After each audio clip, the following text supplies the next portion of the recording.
Hello, it's John Heaton, and today I'm going to cover a different topic.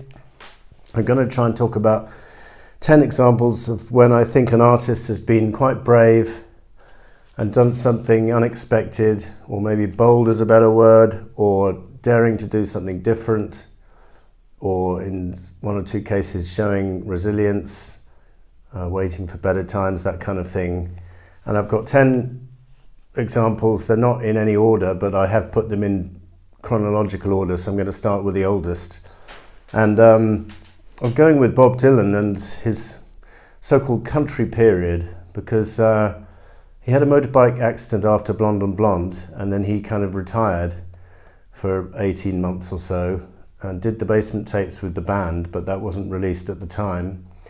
And then the whole psychedelia thing was happening, Sgt. Pepper and stuff, and he came back in the last few days of December with this album, John Wesley Harding with a G, and it was completely ignoring the trends of what was happening in the music scene at the time, and it was quite brave.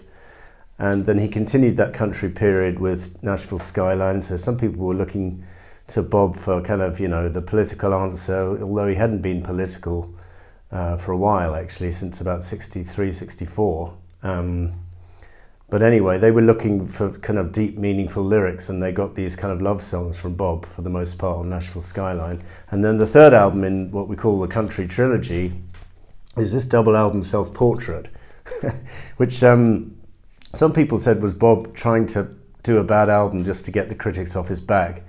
But if that was his intention, it didn't succeed, because it still got to number 4 in the US and number 1 in the UK. And John Wesley Harding before it had got to number 2 in the US, number 1 in the UK, Nashville Skyline number 3 in the US, number 1 in the UK. So if that was his intention, it didn't succeed. And actually this is a delightful album, and it's free of pretension, and it's just doing songs, either love songs that he wrote, or sort of songs from his heroes or people he admired, like Gordon Lightfoot, Early Morning Rain, delightful version of that. Take a Message to Mary is a great cover. There's a cover of The Boxer from Simon & Garfunkel, which is not the best, but interesting. And Take Me As I Am or Let Me Go is another great cover, and I just find it a thoroughly unpretentious record. I go back to it quite often. It's Bob not taking himself too seriously, and I admire that. So number 2 on the list, chronologically speaking, is after the Beatles split, Paul did a couple of albums on his own or with Linda, the second one, and they were kind of, McCartney was a kind of homemade affair, Ram was quite an all-production number, and then he decided, okay, he's going to go back to square one. So he formed a band, but he didn't try and do a Ram Mark II. He didn't have any orchestration on this first album of theirs, Wildlife. He didn't even have his name on the cover. He just had this picture of the band, and if you weren't sort of au fait with what was happening in Paul's life, you may have recognised Paul and Linda, but you may not have recognised Denny Laine and Denny Seiwell. Anyway, it was recorded in an awful hurry, and some people say it shows, but I admire Paul, and I think even John Lennon went on record saying he admires Paul for kind of going back to basics and just doing a 4-man album, and then taking that on the road in February 72 and going around universities in the UK playing very small venues. And Linda was learning to play the keyboards, and they were just trying to get a groove and get professional slowly throughout 72, and then the improvement showed in 73, and then the rest is history. So I think it's again, just to quote what John Lennon said, Paul got off his pedestal, brackets, he's on it again now, but he got off his pedestal and went back and did what he wanted to do, which was small gigs, and that's what he wanted to do when the Beatles were about to split up, and John said, "You're daft," and said, "I'm leaving." So that was that. So that was Wings, starting from scratch, 71, 72. Number 3, and this is the live album I've got, it's a bootleg from the Switzerland tour with a very interesting set list, including Bip Bop and Smile Away, Mumbo, Give Ireland Back to the Irish. So number 3, I want to just talk about Supertramp, because they had the first couple of albums really did nothing commercially speaking. I mean, in the debut album got to 158 in the US and didn't chart in the UK, and Indelibly Stamped didn't chart in either country. So I'm wondering how they managed to stick with it and stay together, not earning any serious money at all. And it wasn't until 1974 when they did Crime of the Century, the big breakthrough album. So this is Indelibly Stamped from 71, which did nothing, and that came out in 1971. And then this album came out in 74 with the what we call the classic Supertramp lineup of Dougie Thompson on bass, John Anthony Halliwell on saxophone, and Bob C. Benberg on drums, to complement Rick and Roger. But I was wondering what they did for the ensuing 3 years after Indelibly Stamped. So I admire their resilience for sticking with it and having faith in their own ability as songwriters and thinking it'll come good in the end. And as we know, it did. With after Crime of the Century, they just went from strength to strength for the next few years. So that was Supertramp. Number 4, we're going to talk about Neil Young. And he had a huge #1 hit with Harvest, which was #1 in both the US and the UK. And then, quite hilariously, he refused to do a follow-up of Harvest, although he could have easily done a similar album and would have sold in bucket loads. But in the compilation Decade from 77, in the liner notes, he says about Heart of Gold, "This song put me in the middle of the road.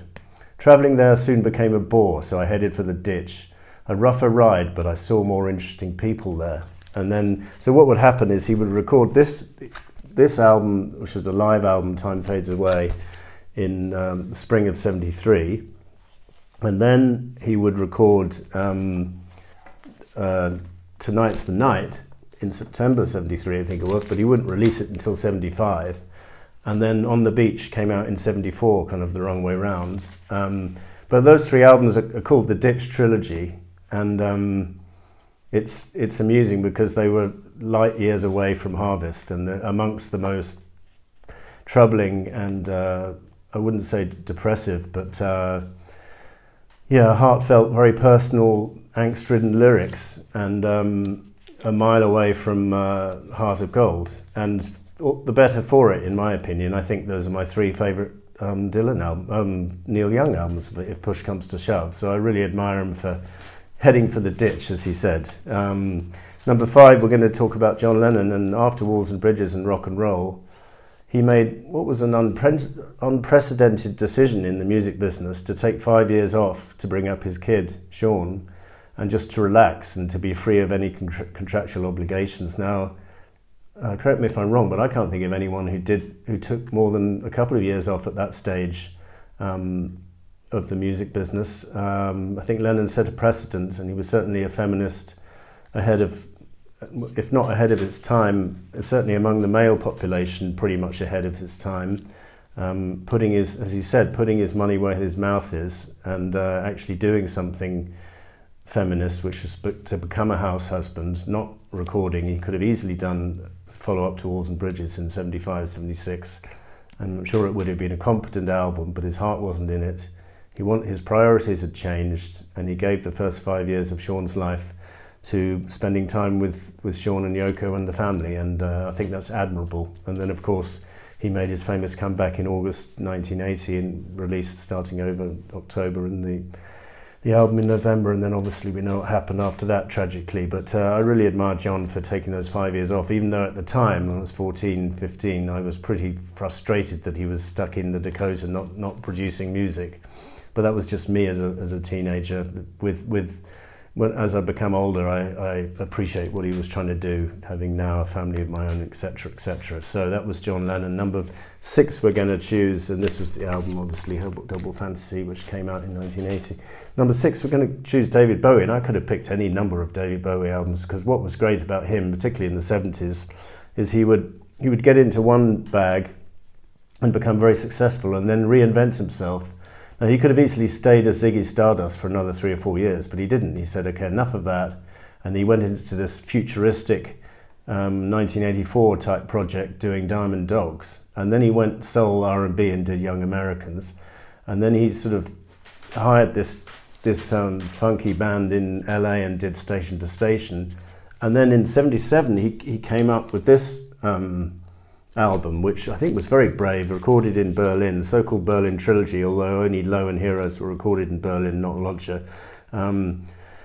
But this album's brave because it's got songs on side one, and then side two it's just got a bunch of instrumentals, and even though they're not my favourite, I kind of admire him for being so-called uncommercial and coming out with an album which just pleased his sensibilities and not the critics, and didn't follow the marketplace, even though later in the 80s he would do just that. In the 70s, particularly in the late 70s, he was going through a very innovative period, and it didn't do too much damage to his sales because Low got to number 2 in the UK and number 11 in the US, and then Heroes following it got to number 3 in the UK and only number 35 in the US, so he did suffer commercially slightly.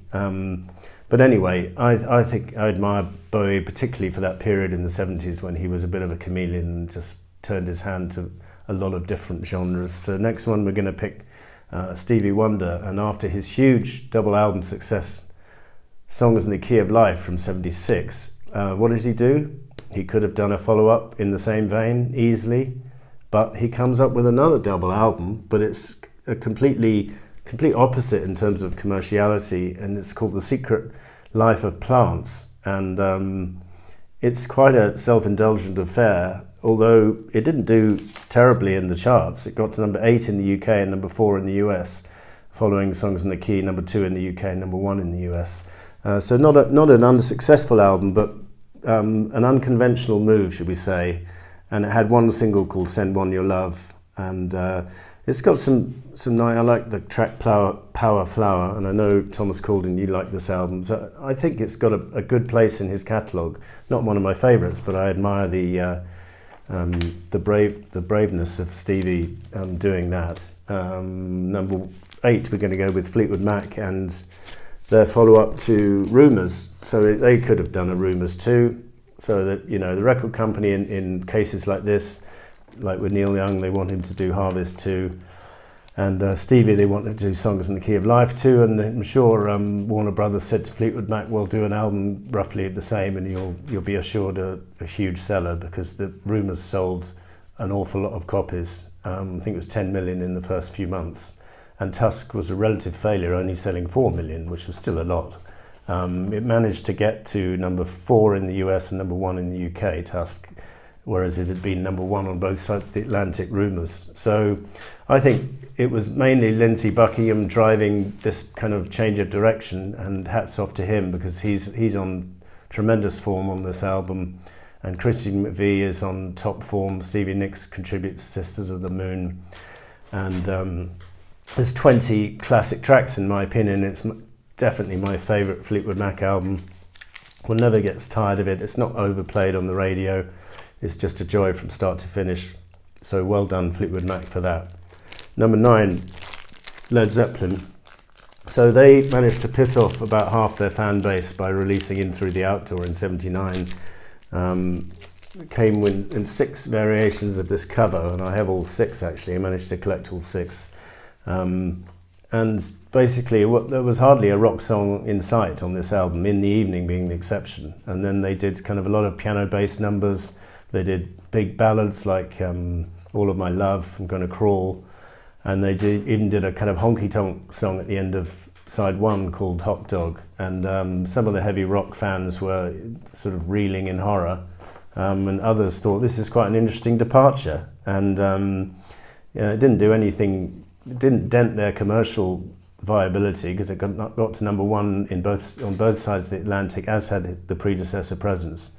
So I guess Led Zeppelin was so big they could do anything they wanted to, and no matter if it upset some of the fans, they probably gained a whole new set of fans. And I certainly I got introduced to Led Zeppelin through this album, because it was the first album which came out when I was kind of following music, and I bought it and thoroughly enjoyed it. So I didn't really understand what the fuss was at the time. In fact, I wasn't aware of it.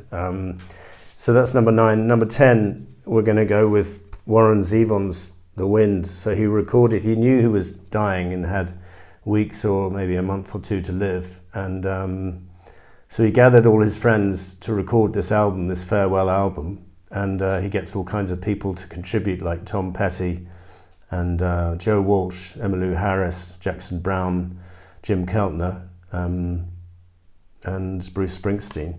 And it's heartbreaking. There's even a DVD documentary he did, sort of filming the sessions for this album, and it's very, very moving. And there's a track at the end of the album called "Keep Me in Your Heart," which is basically a plea to his family to keep me in your heart for a while, because he's going to be gone before long. So that's a really moving album from Warren Zevon from, I think it was 2003. And he died about 2 weeks after it came out. So this is my summary of some of my examples of artists' brave moments or bold moments, unexpected, daring to do something different. So thank you for watching. Hope you enjoyed it, and we'll see you next time.